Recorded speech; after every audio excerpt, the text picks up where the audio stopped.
The morning sun streamed through the floor-to-ceiling windows of the largest mansion in town, spilling gold onto plush carpets and antique furniture polished to a mirror's shine. This wasn't just a house. It was a world unto itself, a sprawling estate with marble floors that gleamed like ice and chandeliers that dripped crystal. Somewhere in the midst of this grandeur, 16-year-old Kiki lounged in her four-poster bed, the silken canopy swaying gently in the breeze of the air conditioner. To anyone on the outside, Kiki's life was the kind of perfection that existed only in dreams. Her parents, who were almost never home, had made their fortune building empires. Money wasn't just plentiful, it was endless. Fancy clothes lined her wardrobe in neat rows, untouched and waiting. The latest gadgets cluttered her desk, though she barely glanced at them. Servants moved through the house like shadows, always there but never intrusive, ready to anticipate her needs before she even had to ask. Kiki didn't make her bed, someone did it for her. She didn't cook her meals, they appeared on porcelain plates as if by magic. Even her room, with its impossibly high ceilings and walls covered in soft pastels, remained spotless without her lifting a finger. If she wanted something, anything, all it took was a word, a gesture, a flicker of thought. And yet, despite the fairy tale, there was something hollow in all the perfection, something she never knew was necessary in life to make and keep luxury. One awful day, everything fell apart. Kiki's world shattered when her parents died in a terrible car crash. At first, she couldn't believe it. She kept waiting for them to walk through the door, smiling like always. The house felt cold and silent without them. For a little while, the servants stayed. They cooked meals and kept the place running, their soft voices trying to fill the empty spaces. But as the days stretched into weeks, one by one, they began to leave. Without her parents, there was no money to pay them. Soon, it was just Kiki, alone in the big, quiet house that once felt alive but now felt like a stranger's home. Aunt Mara arrived with a suitcase in one hand and a no-nonsense expression on her face. She swept into Kiki's room like a storm front, her suitcase in one hand, her sharp eyes missing nothing. The chandeliers glittered above her, the spotless marble floors reflected her no-nonsense heels, and the air still hummed faintly with the echoes of a life Kiki used to flaunt. Then her gaze found Kiki, sprawled on the couch in rumpled pajamas, surrounded by an army of empty snack wrappers. Her expression tightened into something so sharp it could slice through steel.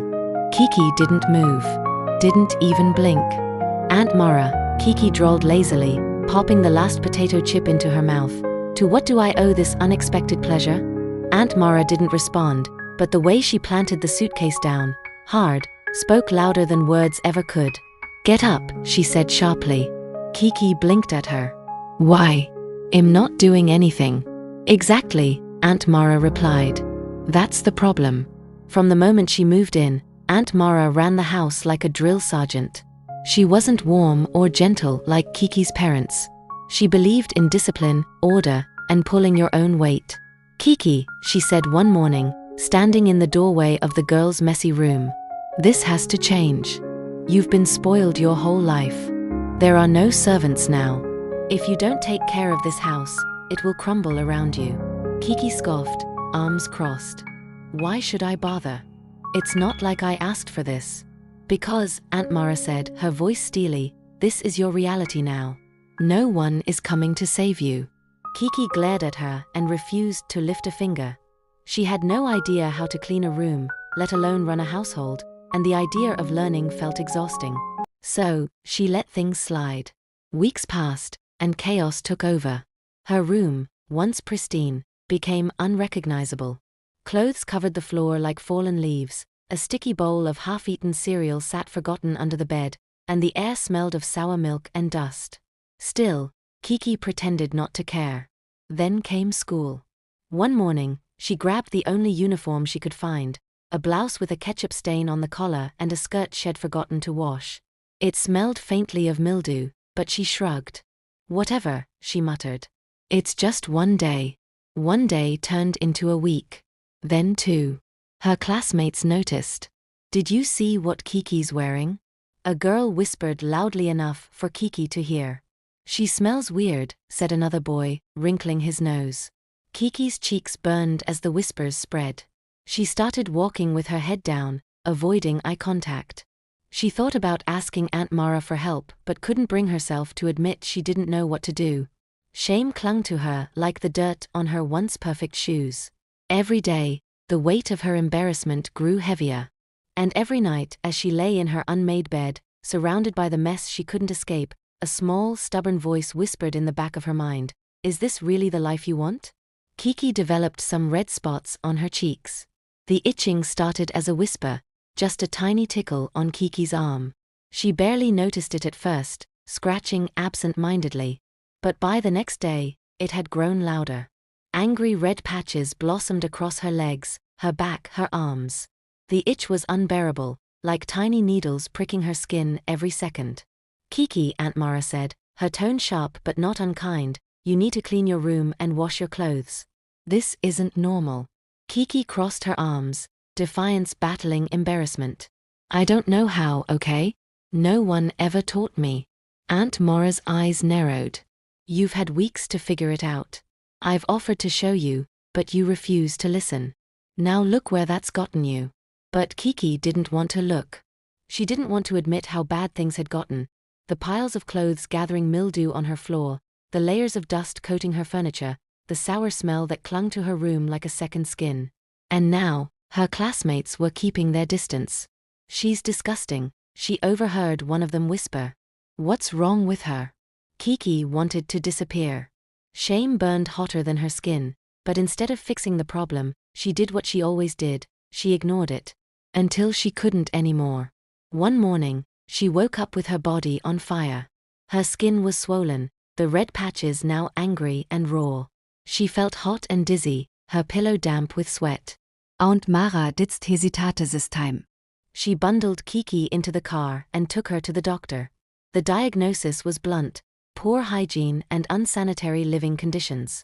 Kiki's skin wasn't just reacting to the filth around her, it was crying out for help.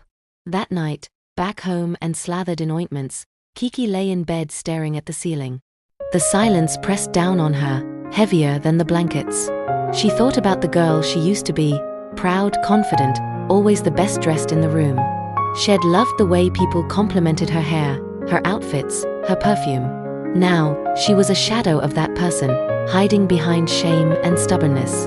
Aunt Mara appeared in the doorway, a quiet figure against the glow of the hallway light. She walked in and sat down on the edge of the bed, her voice softer than Kiki had ever heard it. "Are you ready to change, Kiki?" she asked. There was no judgment in her eyes this time, just patience, and something else.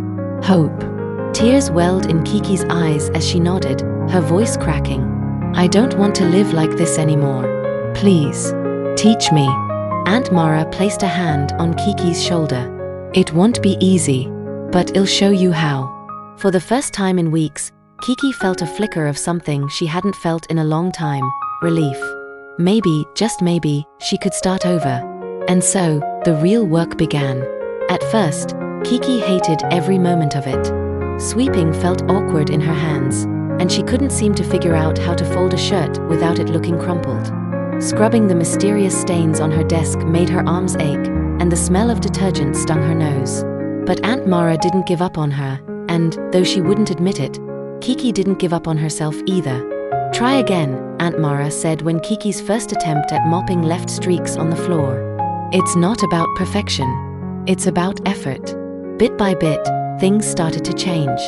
Kiki learned to separate whites from colors when doing laundry, to hang clothes neatly so they didn't wrinkle. She figured out the trick to wiping down dusty surfaces and how to make her bed so tightly it felt like a luxury hotel. One day, she even made breakfast without burning the toast, and the smile Aunt Mara gave her felt like the sun breaking through clouds. There were setbacks, of course. Sometimes Kiki wanted to throw the broom across the room or collapse on her unmade bed after a long day. But each time she felt like quitting, she thought back to that moment in the doctor's office.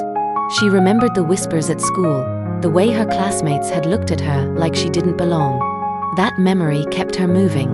Weeks later, Kiki walked into school transformed.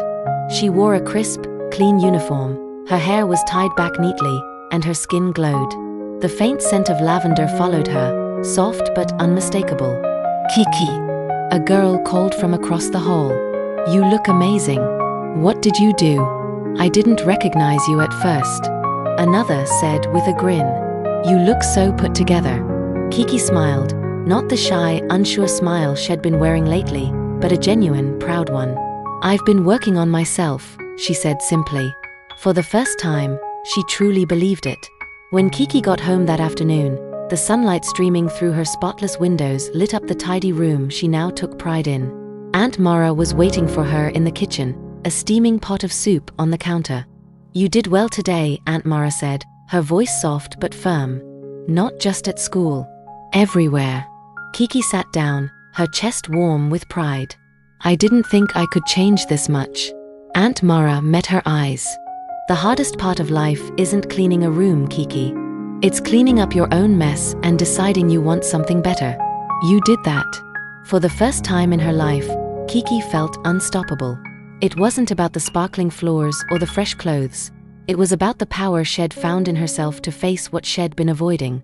From then on, Kiki's life wasn't perfect, but it was hers. She kept her room clean, learned new skills, and even started helping Aunt Mara with the rest of the house. The mansion, once quiet and heavy with loss, began to feel like a home again. But most importantly, Kiki carried a lesson that would stay with her forever.